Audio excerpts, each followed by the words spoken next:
Bismillahirrahmanirrahim. Alhamdulillahirabbil alamin wa bihi nasta'inu ala umuri dunya waddin.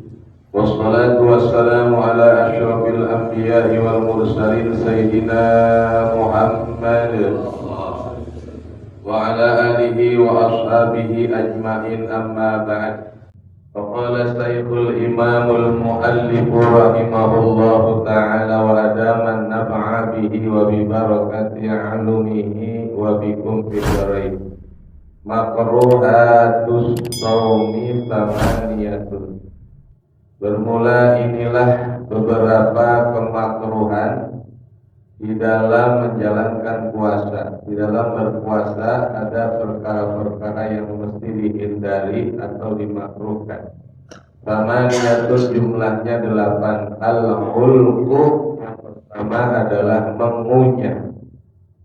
Apa itu sesungguhnya? Adalah madbuhu biduni ayat fasila minhu syai'un ilal jauh, yaitu memasukkan sesuatu ke mulut kemudian kunyah-kunyah tapi tidak sampai melewati masuk ke dalam perut, masuk ke dalam kerongkongan. Wa illa syara muftiran, tapi apabila yang dikunyah itu ketelan, maka menjadi batal. Jadi jamaah sekalian, kalau dahulu adanya kita nyiri namanya, nyiri itu ya dikunyah kan, ada kapur, terus ada siri, ada bangko, ada gambir, ya. Pinang ada juga pinang ya. Nah, itu dia. Dikumpulin terus ya, dia punya terus dia sosok tinggi gitu ya, nggak ketelan tuh. Bagaimana hukum nyai nyiri pada saat siang hari berpuasanya? Hukumnya makruh. Tapi kalau ketelan batal. Ya, nanti bab mukbilannya adalah wusulu syai'in ilal jawfi, sampainya benda dari luar ke bagian dalam. Dalam apa maksudnya? Dalam rongga. Kalau mulut, rongganya kerongkongan, itu masuk rongga. Tapi kalau masih mulut, enggak. Hati-hati, dari luar masuk ke dalam. Termasuk kata Imam Nawawi dalam kitab Minhajul Talibin dikatakan, siapa orang lagi puasa kemudian dia memasukkan memasukkan benang ke dalam khoid, ke dalam jarum. Caranya gini Pak, ini kan ada benang ya, kan kayak gini ya, gitu ya. Berarti itu benang dari luar tuh Pak. Kemudian dia itu di ludahnya, kalau dia masuk berarti batal. Harusnya kan berpehit. Tapi kalau terus ini yang di sini masuk nih jadi batal. Sedetail itu kita mesti jaga puasa syariat itu baru syariatnya ya, belum puasa sufiahnya. Akhlak ada puasa nggak boleh ngomong kasar, nggak boleh sahih dan bertengkar, ya. Itu yang namanya batal secara adab, berarti pahalanya habis. Dan sekarang yang puasanya batal masih diulang, seperti orang masukin, ini kan asalnya benang dari luar, terus nyampur sama ludah, berarti ludah itu bercampur dengan benda dari luar. Masuk ke berarti yang namanya wusulu syai'in ilal jauh. Mestinya kalau dia begitu, terus karena bikin khoid lubang jarum ya. Ini kalau ludah dia kalau kayak ketelan kan, ketelan gitu, dia batal. Meskipun sekedar air ludah. Itu namanya usul ini berjauh. Maka yang tadi masuk di kunyah doang tuh itu dilepeh, nggak boleh ada yang mas, nggak boleh ada yang masuk. Ya, kalau cuma sekedar dikunyah agak batal kan. Jadi kalau ada orang lagi puasa terus punya permen, karet ya punya, terus dia buang gitu. Itu tidaklah batal puasanya, hanya makruh. Lagian apa sih lagi puasa punya yang bukan karet, yang nggak didolan di punya. Jadi sesuatu yang dikunyah saja tanpa tidak terlanjur atau tidak terus sampai masuk ke rongga itu enggak batal. Cuman makruh, jadi inilah ngurangin pahala puasa tuh, yang nyiri juga tuh, itu ngurangin atau punya mau praktek nih kalau puasa kagak batal siang-siang punya bakwan, punya dikunyah doang Pak, ya kan? Dulu makanya begini Pak, dulu tuh kalau nggak salah pernah ada cerita ada kiai lagi ngaji panggil tukang cendol dipanggil, terus cendolnya dimasukin ke mulut. Muridnya pada kaget, gimana sih kiai lagi puasa makan padahal cuma dikunyah doang, dilebahin lagi.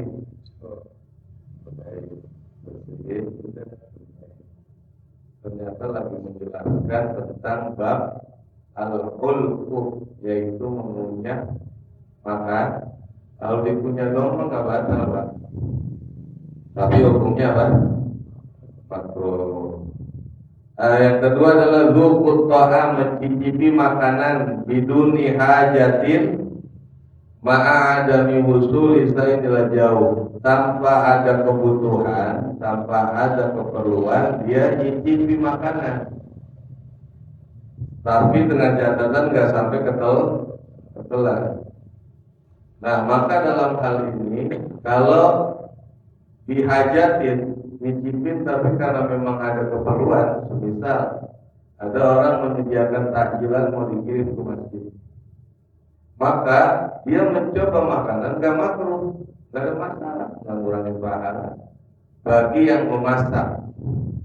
Bagi yang kalau yang kagak masak nyicipin, awas ya Pak, makna nyicip sama makan lain ya. Kalau makan kan masuk, kalau nyicipin enggak. Nyicipin begini nih Pak, ini kan misalkan ada kuah, ada adonan mau digoreng biar ketahuan asin apa kagak, manis atau hambar, dicicipin nih.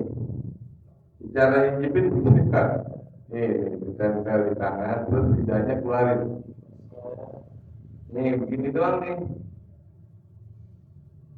ya dioles doang di lidah, itu namanya nyicipin. Zuqut ta'am, yang namanya zuq tuh digigit doang di lidah, berasain. Itu nyicip namanya. Makanya Bapak kalau lagi jamu tamu hati-hati ngomongnya. Silakan Pak, cicipin lah. Berarti dia baik. Kalau dimakan berarti Bapak melanggar Pak. Disuruh nyicipin. Jadi giniin aja tangan kita. Angkatin, terus giniin lah. Udah gitu. Udah lah. Makanan dikitin dong. Kok kali ente yang salah nyuruhnya. Tadi nyuruhnya apa? Nah, maka hati-hati kalau sekedar nyicip di bulan puasa, tapi bagi pemasak penyedia makanan takjil itu nggak apa-apa dicicipin. Karena kalau hukumnya nyicipin sampai dengan haram, nah, kalau sampai dengan haram gawat Pak. Karena beberapa kali terjadi orang ngirimin masakan sayur asam ke masjid, rasanya manis. Asam rasanya apa? Ya asam gurih kan. Ini jadi manis Pak. Kenapa? Karena yang dia tuang gula. Ya kan kalau lagi puasa emang kagak bisa bedain Ustaz. Kalau di toplesnya nggak ditulis, di gula di garam. Orang kalau lagi puasa tuh Pak daya kesehatannya rendah. Betul kan Pak? Karena ngelihat kecoa jalan kayak kayak korma ya. Ini korma bukan kecoa. Ini maksudnya emang lagi begitu kalau puasa. Karena dia turun menurun tuh. Ternyata begitu dituangin lah. Contohnya yang tertuang adalah sayur asam rasa manis gula. Enggak kemakan Pak. Makan enggak? Dituangin ya Allah. Manis amat ini, agak selera. Sekarang kebalik ngiriminnya kolak. Yang dituangin jadi apa Pak? Sepanci ada nggak yang mau makan itu kolak? Mau makan aja dah. Yang ada gua makan kolak itu langsung darah tinggi kan? Ini masalah. Makanya di sini tuh ada keperluan lihajatin. Kalau ada keperluan nggak makruh Pak, cicipin aja. Tapi Bapak ngajarin ini jangan begini. Biasanya kan dicicipin gini ya, dituang di tangan biar gak basi ya. Terus gini, gitu tuh. Itu bukan nyicipin, namanya apa? Nguyuh, itu namanya nguyuh. Kalau nyicipin habis satu, bukan nyicipin makan Pak. Jadi, bisa, tapi lidahnya ini bebek. Jadi karena yang disebut dzuk itu rasa, indera perasa dalam tubuh manusia adanya di lidah.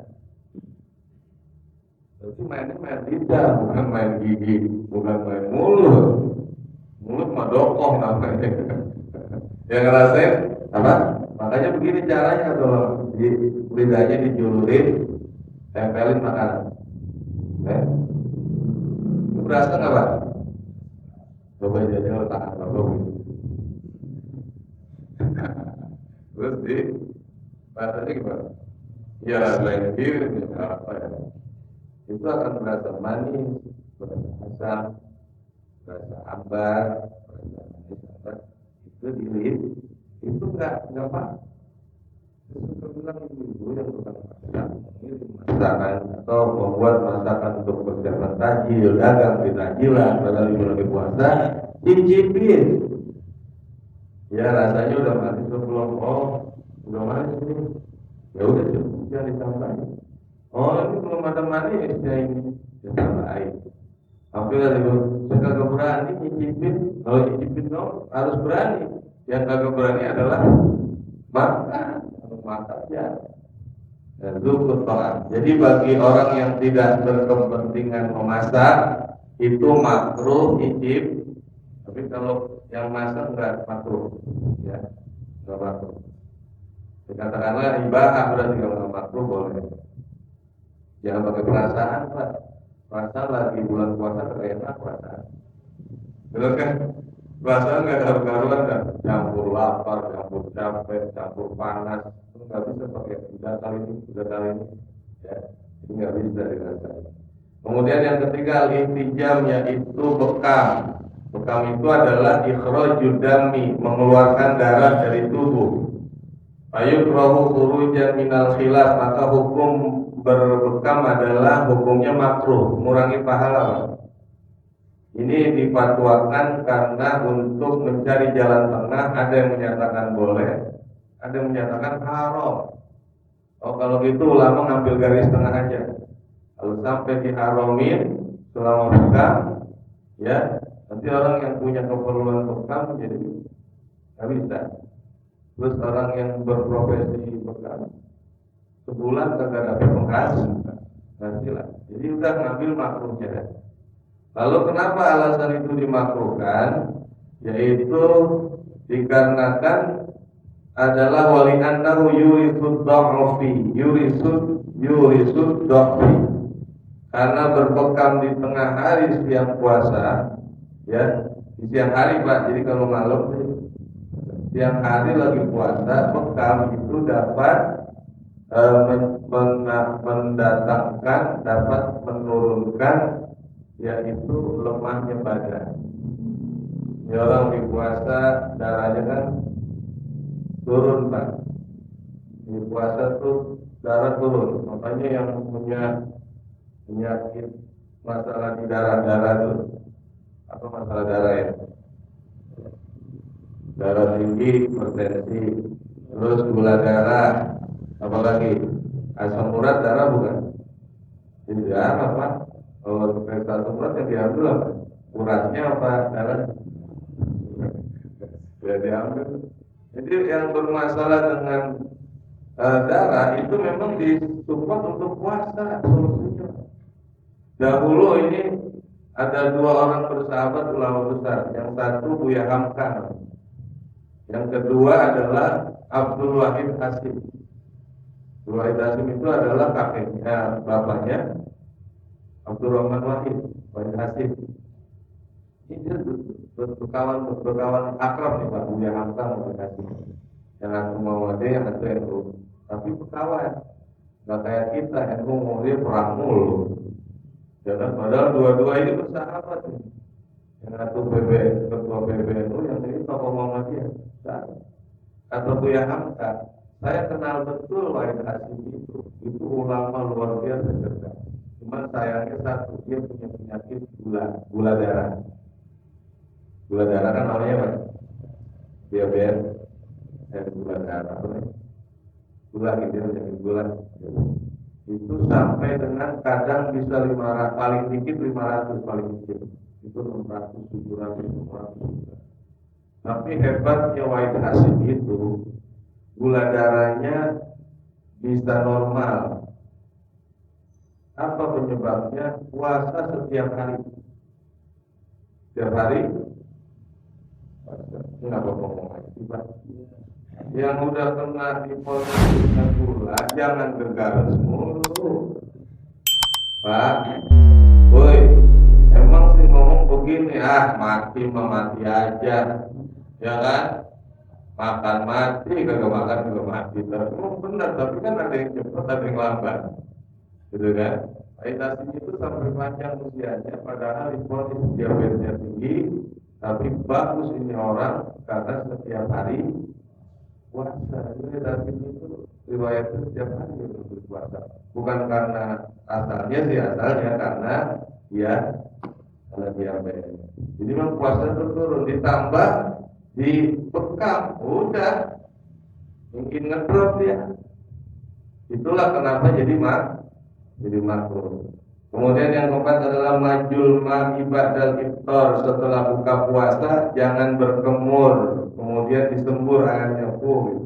Dari puasa nih, maksudnya iftar puasa, terus masukin air dalam mulut, dikemur, terus disembur. Majul itu adalah nyembur. Jadi habis kemur buang disembur.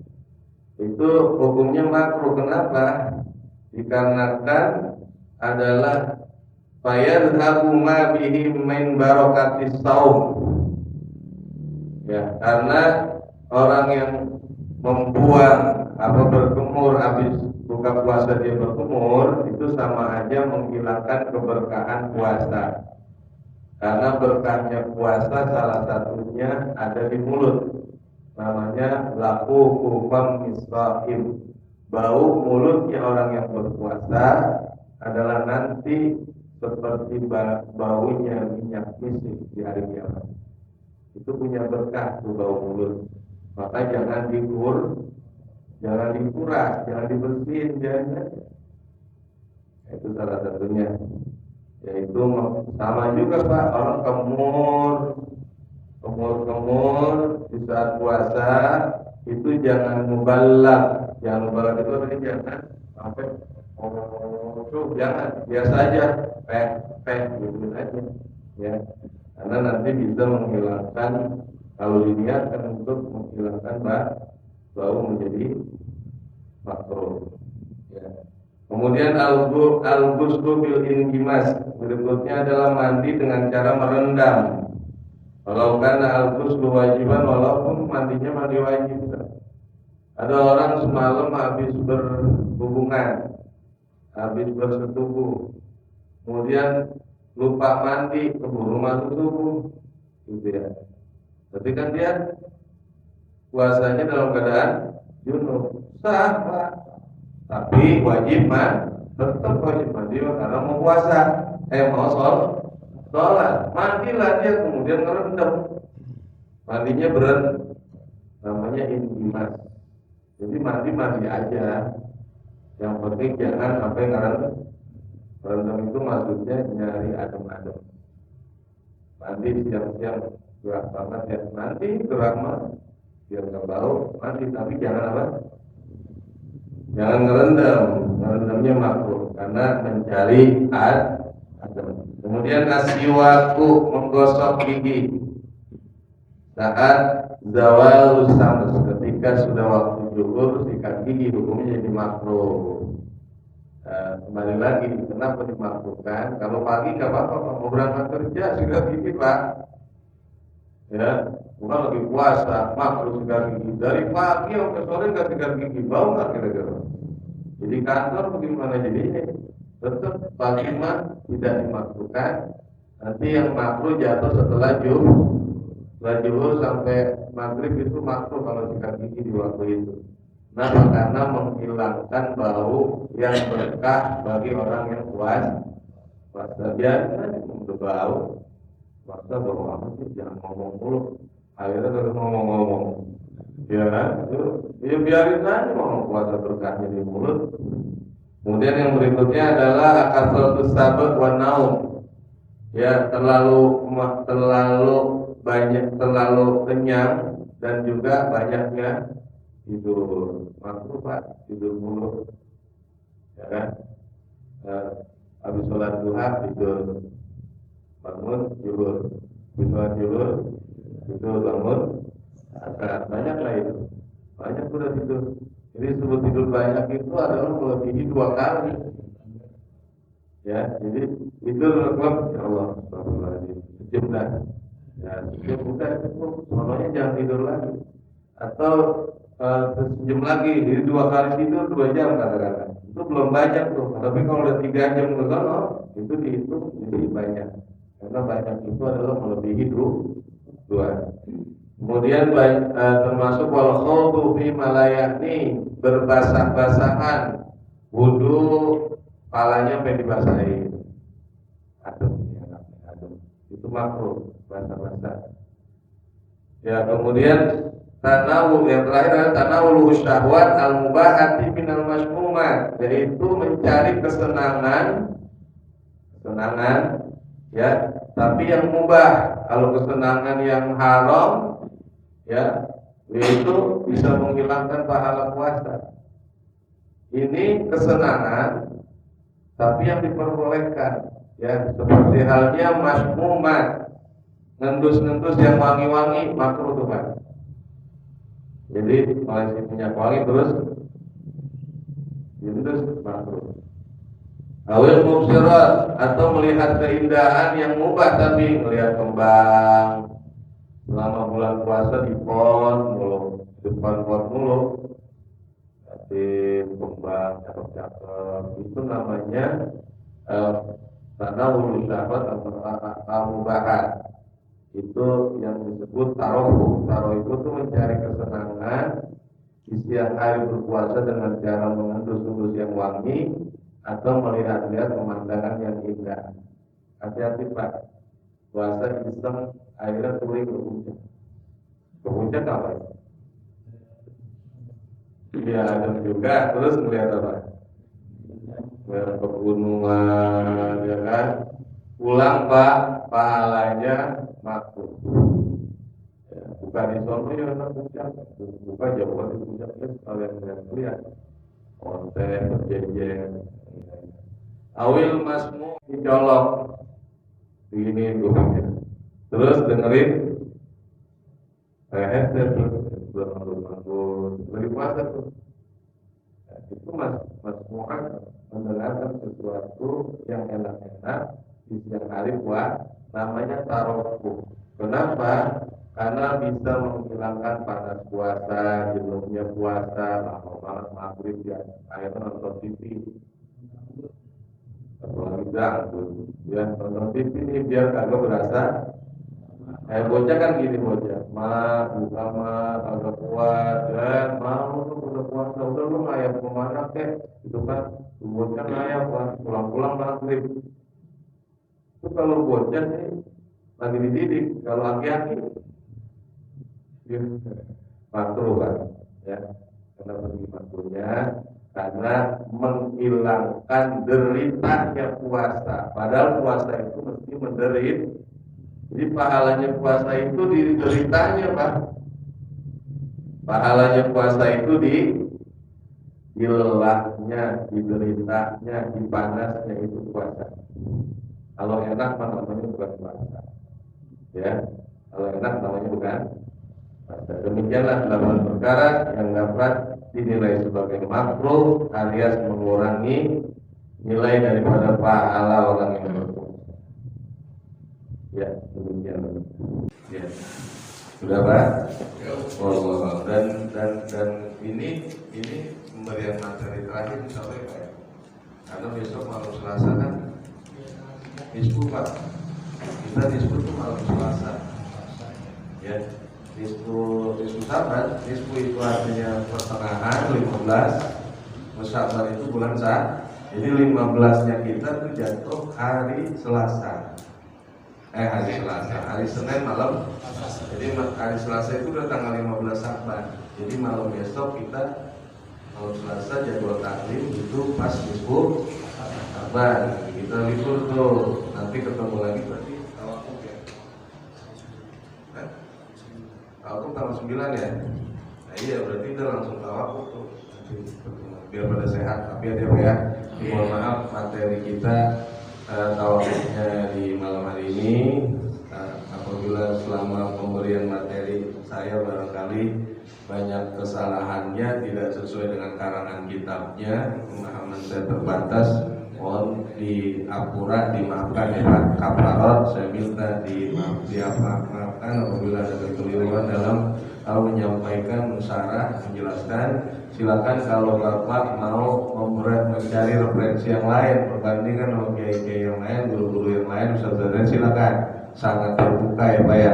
Jadi ini bukan disebut saya bukan seorang mujtahid mutlak. Mutlak itu berarti dia punya kebebasan atau punya kekuasaan untuk berfatwa. Jadi kalau saya mau mengutip justru mengambil fatwa-fatwa ulama-ulama kita. Jadi kira-kira itu sekalian. Kali mohon maaf karena perhitungan kita besok malam Selasa itu Nisbu.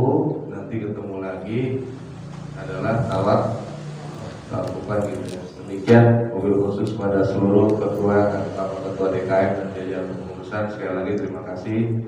Saya telah mendapatkan undangan untuk sama-sama ngaji di sini. Sekali lagi setahun ini kurang lebihnya mohon dimaafkan semuanya ya. Mudah-mudahan pahala kita selama kita taklim duduk ini semua dicatat di Lauhul Mahfuz oleh Al-Faslah sehingga menjadi bekal kita hendak nanti kita kembali ke hadapan Allah Subhanahu wa taala. Al-Fatihah. Bantu subscribe ya Kak dan aktifkan notifikasinya. Alhamdulillahirabbil alamin. Ar-Rahmanir Rahim. Maliki yaumiddin. Iyyaka na'budu wa iyyaka nasta'in. اهدنا الصراط المستقيم صراط الذين أنعمت عليهم غير المغضوب عليهم ولا الضالين آمين آمين آمين واعف عنا يا كريم اغفر لنا يا الله يا رحمن يا رحيم يا أرحم الراحمين ارحمنا يا أرحم الراحمين ارحمنا يا أرحم الراحمين ارحمنا اللهم إنا نسألك بحق الفاتحة المعظمة وسبح المثاني أن تفتح لنا بكل خير وأن تتفضل علينا بكل خير وأن تجعلنا من أهل العلم وأهل الخير وأن تؤمن لنا يا مولانا